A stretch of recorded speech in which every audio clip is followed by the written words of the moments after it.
Hey guys, welcome back to Just a Geek in the Garage. Today I want to talk about go bags. Go bags basically is kind of any bag that you have that's already packed with tools and ready to go. Take it where you need to take it. I have a couple different kinds of go bags. The one that you see here in front of you, this is just the one I have kind of upstairs, in the house, just so I'm not constantly running up and down the stairs if I need to do something small. Kids need batteries changed in one of their electronics or toys. A piece of furniture needs to be tightened, etc. I have a very basic set of tools upstairs, and I can, fix 99% of the stuff that I need without having to run into the garage and grab it. Something like this, usually what I'll do is I'll use, very cheap tools. If you're looking at it already, you can probably, see quite a few that are, a couple dollar tools basically that you can get from Harbor Freight. But my strategy is, tools that I've had forever, that I've had for a long time, stuff that I get maybe for free. That's what I kind of put in my go bags, because I know that for the most part, any project that I'm working on for, upstairs without getting a dedicated set of tools is probably not going to require, the highest quality tool. And if you guys have seen my channel before, I go for anything from Harbor Freight to Snap-on, even, Dollar Tree. Anything that works, I don't really care the price, whether it's free or a dollar, or if it's, thousands of dollars, everything has kind of its place. So I'm going to go over this one first, and then I have a couple other go bags. I'm not sure if it'll be in this video, or maybe I'll do separate videos for them. But let's kind of go through this. Again, everything in here, a lot of it is really, really old stuff, but overall probably like 20, 30 bucks, and saves me the hassle of running up and down the stairs. So let's start a little bit on the outside, just so you can kind of see, I've done a video on these kind of tools before, the reversible blade screwdriver. Most of the time, this is all I need. Get the job done and move on. I also have these little mini pry bars everywhere. Very, very useful for, taking little things apart and not using a screwdriver and kind of messing up the screwdriver. Adjustable wrench, I usually don't use these. I try to avoid them if I can have the right wrench or socket.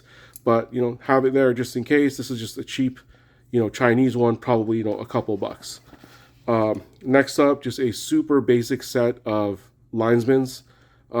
These ones, again, I probably had 25, 30 years and just lives in here. Rarely use it, but, when I'm upstairs and I need it every once in a while, it's actually a great thing to have. So let's kind of move on to the other side. Most of the stuff that I do when I'm working upstairs is actually going to be working on smaller things like electronics.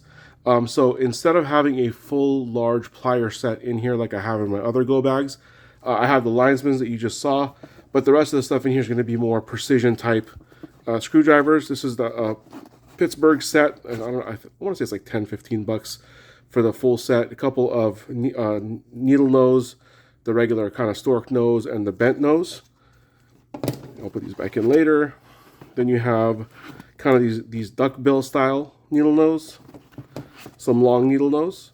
If you guys saw my video on pliers, you'll know that needle nose are kind of going to be my probably most used type of plier. So that's why it makes sense to have this set in here. And then a couple of cutters. Got some diagonal cutters and some end cutters. So useful when I'm working upstairs. Sometimes I'm even doing some wiring and things like that. The bag itself, if you guys notice on the other side, it's just a Voyager, a 12-inch bag from Harbor Freight. They usually have these things on sale for probably $3, $4, something in that range. So it's nothing crazy. Is it a bag that's going to last you a lifetime? Yeah, maybe. I mean, for what I use it for, it pretty much sits in my closet upstairs, and I use it when I need it. So let's take a look at the inside. As you can probably see here, I have that pick set from Harbor Freight that, again, usually sells for about $1 or so. Comes with 4 different pieces. I have just, like a box cutter X-Acto knife. I have, just a basic pair of Harbor Freight scissors. Zip ties. If you guys, zip ties fix, most of your issues when you're having something. I actually even just did a stopgap measure today where I had one of my toilets. The handles broke on the inside. I didn't feel like running to Home Depot. A little bit of zip ties, fixed it up until I can get to Home Depot tomorrow. So, just a nice stopgap measure. A couple or a few really, really cheap screwdrivers, to be honest with you. These, I don't even remember where I got them from, but I'm pretty sure they were about $1 each.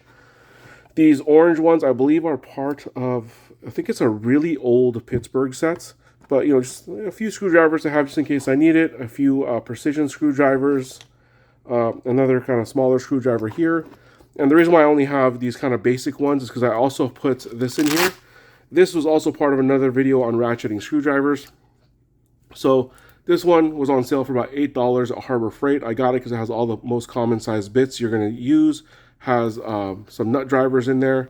And, you know, great little set. Just kind of throw it in here and use it as needed. This is probably going to be the most expensive thing in here. And again, something I've had for a very long time. This is almost like the original meme tool XL, but it's from Husky. Comes with a little 1/4-inch ratchet. Comes with a 1/4-inch driver, but this one you can use it as an extension, which actually the new XL meme tool from Icon should have done that. And this is also extendable. So you have a lot of different options. Has basic 1/4-inch bits in metric and standard. A little bit adapter so you can put any one of these bits on either end of this or this. So again, if I'm working on small projects, something like this is gonna be perfect. And I almost want to say I think I got this as a Christmas gift, you know, 20, 30 years ago, something kind of in that range. Next up, you know, I love this bit set from Warrior.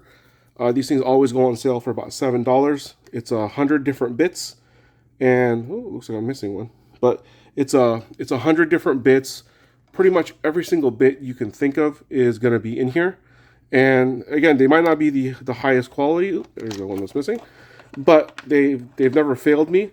And something like this, I also have, you know, one, you know, in most of my go bags, in the garage, things like that. So, and again, $6-7, you can't beat something like that. Moving on. Again, something super cheap. If I need a little bit bigger sockets, I have this guy. This thing you can pick up from Harbor Freight, $4 or $5, sometimes on sale. I think the normal price is less than $10. But again, you got a driver, a bunch of metric and standard sockets, adapters, some 8-points, which I've never had to use. I'm not even really sure what that's for. If you guys know, you know, leave it in the comments for me. But again, just something to have just in case. Moving on. They're super basic multimeter, and this actually has a 3D printed part on it to kind of keep the leads in place. But you know, sometimes when I'm working upstairs or I'm testing, you know, something, maybe a toy is broken, maybe I'm working on some other electronics project, I just need a basic readout. You know, I can grab for something like this, and those I have, you know, probably half a dozen for all around the house. Next up, this is honestly, I don't really know why I have this in here. I should probably take it out. It's something I found at like some kind of dollar store. It's like an 8-in-1, just different, you know, screwdrivers that bend down. Definitely actually more gimmicky than anything else, but I kind of tossed it in here. Tape measure, you know, always good to have a tape measure. I have 3 sets of Allen keys in here. This is a set that sells for about $5. And, you know, I find myself on a lot of the electronics projects, they use a lot of Allen keys. You know, electrical tape, can't go wrong with electric tape. There's a little stubby screwdriver hiding back there. And then what else is in here? A pair of these nitrite gloves. These are great, like when you're trying to open something and you can't get a good grip on them, or if you're just trying to do something and not get yourself dirty. So as you can see, everything in here is, you know, again, super cheap that I picked up. But again, it's very useful. Hasn't failed me when I'm upstairs, because again, I know if I'm going to be working on a larger project, I'm going to, you know, come down and grab something else. One quick note, as you can kind of see in here, this little these little packets right here. You know, obviously these come in a lot of things that you guys buy. You know, I buy a lot of 3D printing filament, and this comes in every single spool. I put these things everywhere. They're supposedly good to help with keeping rust away from your tools. So I have one in almost in every drawer of my toolboxes and in almost every go bag. Anywhere where I'm going to have metal tools, I typically have one of those. So this video is already gone for almost 10 minutes, so I'm going to call this one the upstairs go bag, and then we'll move on in another video and do the car go bag.